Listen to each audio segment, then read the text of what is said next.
Hey, it's Sean, the founder of Miles to Time Automotive Museum. I am here at the museum showing you our new sign in the background here, which should make it a little easier to be able to find out where the museum is and now the new vintage garage antiques I'm excited to show everybody about.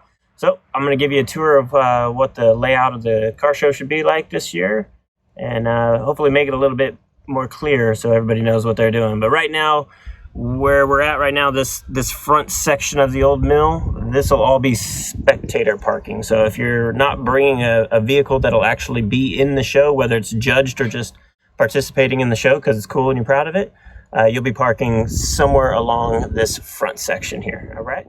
Hey, all right, now I am on the far right side of the old mill. You'll see where the gymnastics place is and the bowling alley and everything's over there.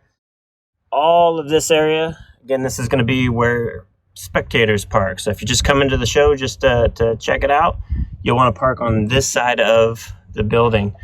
You'll also see over here on the end of the building, back here, if you are bringing a trailer to bring your car, you're going to park the trailer over here. We just ask that you keep it as organized as possible because this will also be overflow spectator parking. So we had about 1,000 people come last year, so we're expecting a ton of people again this year. So we just need your help to actually try to keep everything organized around this area and obviously don't block any spots from people being able to get in and out of here. All right. So this is the front right and the back right of the mill, which is where you're going to park if you're not participating in the show.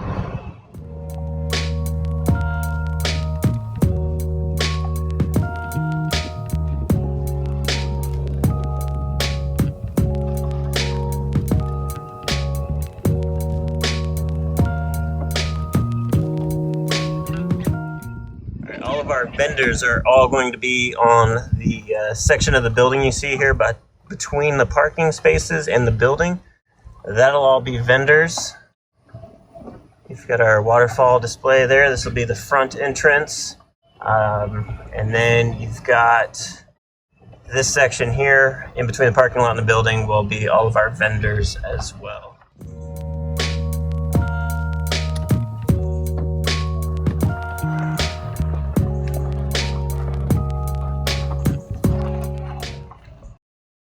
All right, so right now I am behind the mill. This is where the mass majority of the car show is going to be.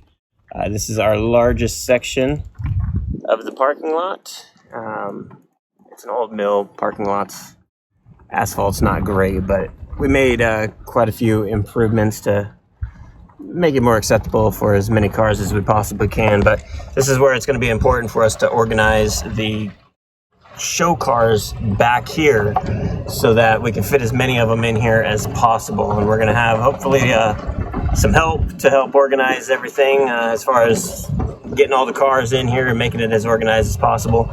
And then we'll overflow all the show cars out towards the front where the entrance of the museum is. But what we do not want is everybody bottlenecking this section up front by the museum entrance because last year it became real cluttered real fast. So this will be overflow. So please follow directions and listen to people helping us get everybody parked and organized. We're going to fill up the back of the museum, or the back of the building, I should say, as many cars as we possibly can, and then they'll overflow towards the front here. So that's the plan. If you got any questions, let me know.